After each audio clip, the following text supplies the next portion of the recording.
Hey, everybody, it's Eddie from Tokyo. This is your cryptocurrency update from Japan, and there's a new solution for money transfer and settlement. I think this is going to be the first video of many to follow about the company Lightnet. They are going after a share of this estimated 700 billion in the global remittance market, and it runs on the blockchain of the Stellar network. It has a token called Velo. The company wants to tackle the underbanked, and this market is worth about 380 billion. But they even get more specific than that. They want to be a payment solution for the 10 million immigrant workers that are from the home countries of Southeast Asia. That is worth about 150 billion. When I take a look at this part of their website, you can see that the countries in focus are Myanmar, Laos, Thailand, Vietnam, Cambodia, Philippines, Malaysia, and Indonesia. And they are working with a fresh round of capital. On Friday, the 10th of January, they announced this Series A of financing, 31.2 million, and it came from 6 large conglomerates led by UOB Venture Management and Hanwha Investments and Securities. Those are 2 of the largest conglomerates in Singapore and Korea, respectively. Now, according to the Business Insider Malaysia, you can see here that the company projects that the Lightnet service solution will facilitate over 50 billion worth of annual transactions within 3 years. That is an interesting number, really is interesting, because it starts to give us some comparison with what Ripple is able to achieve in 3 years. So the solutions are 3. They have a BridgeNet, LiquidNet, and SmartNet. And you can see in this highlighted area that Lightnet will integrate with several renowned payment and remittance partners such as MoneyGram, 7bank, Yika, Kisher across Japan, South Korea, and several other Southeast Asia nations to ensure successful activation of our ecosystem, said the Lightnet Chief Executive Officer, Suvicha Suchai. So the chairman, let me just tell you who is behind this.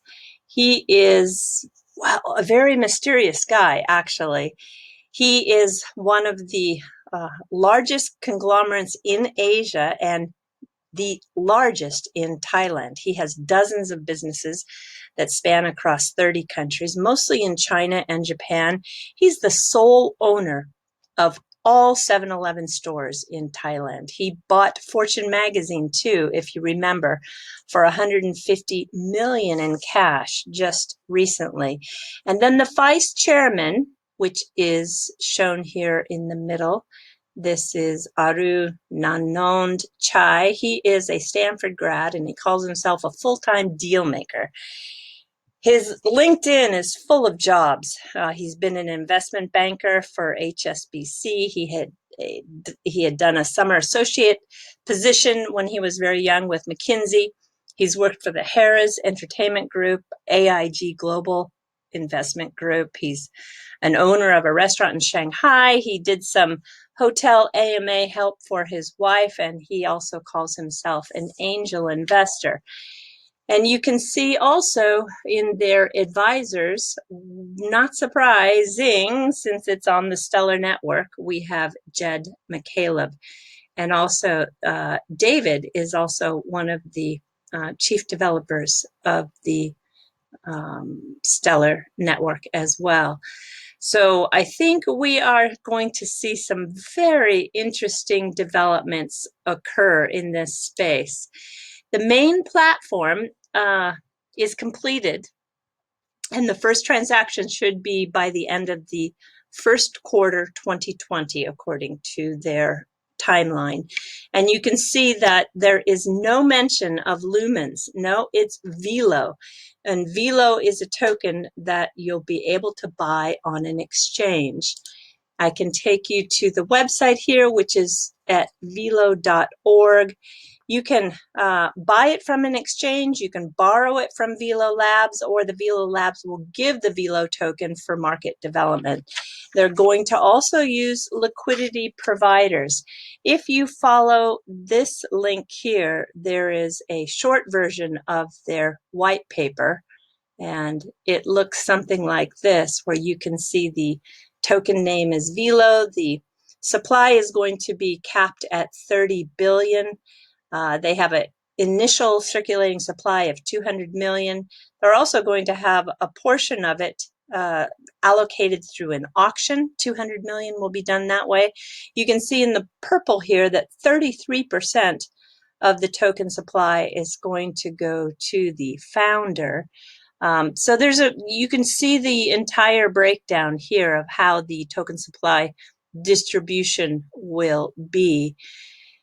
And, you know, I think that we have a comparable project now with Ripple and XRP. We didn't have this with Swift. You just couldn't compare Swift and the Ripple net technology with the digital asset XRP. There is something to be said about comparison. Now, this is not an apples to apple comparison. There are some differences. Velo will offer a lending component to bypass traditional banks. They also have a points system and a loyalty gift point plan enabling digital credit exchange on the secondary market. But competition exists in every field, and it leads to improvement of execution. For one, it encourages growth. And like I said, Swift was never competition for Ripple. So this is, in my opinion, one of the first real competitors in this space. When you have a competitor, the level of service becomes a differentiating factor, and that service comes from what kind of team you have. Now, definitely Ripple has a huge first mover advantage on them for that. But you also know that competition shakes off complacency. And I'm very happy to see that, because if you have been feeling a little impatient about the movement that Ripple has made thus far, especially in the last year since ODL went live, I don't think there can be any more complacency. And it also validates the use case. So that is, I think, one of the most powerful points to take away from this video, is that when you have a comparison, studies have proven that the different options lead to a quicker decision. So I think that this is going to get interesting. It is a project I will for sure cover for you. I won't miss a beat on this. And all I can say is let's keep our eyes and ears open, and let's see how it all starts to compare. When you go to the attributes of XRP, the digital asset that was built for global payments with the team that is just second to none out there, yeah, I think they have a big challenge ahead of them. But let's just wait and see at this point before we make any emotional decisions. And I personally think that competition is good and competition is healthy. And it shouldn't surprise any of us that there is and there will be more going after this market. This market is just too huge. Okay, everybody, I am jumping to the fluff. Today is a national holiday in Japan.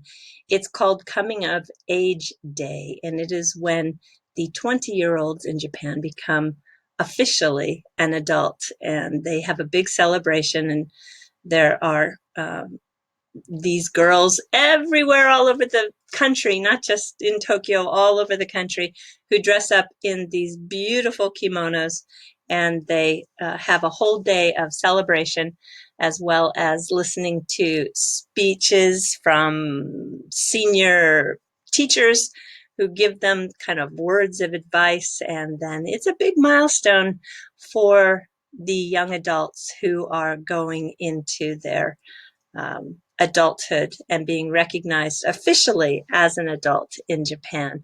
All right, but this is really not so much what I wanted to talk about, even though it's important to highlight what's happening. I want to talk about Enho because yesterday was the first day of the tournament for sumo, and as you know, this little guy who's only 99 kilos, which is 218 pounds, he's 25 years old. He is the flaming phoenix, and he just is so small compared to 99% of the competitors that he finds himself face to face with on the dohyo, as it's called, the ring. So yesterday he met Takara Fuji, and Takara Fuji is 32 years old. He is 370 pounds. Oh my gosh, the difference is just unbelievable. Okay, this is a YouTube video that is, I think, one that I want to play for you because it's really quite amazing. Okay, watch this.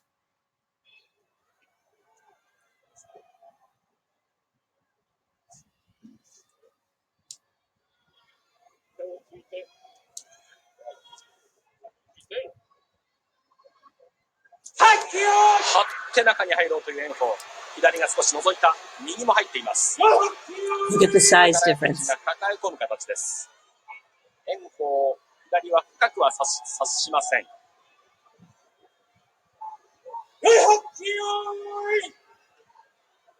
The Gyoji is encouraging them to move. And move they do. He's low. He's a little bit too low, but he's going after the mawashi. He's in a very dangerous position. He's a little too low.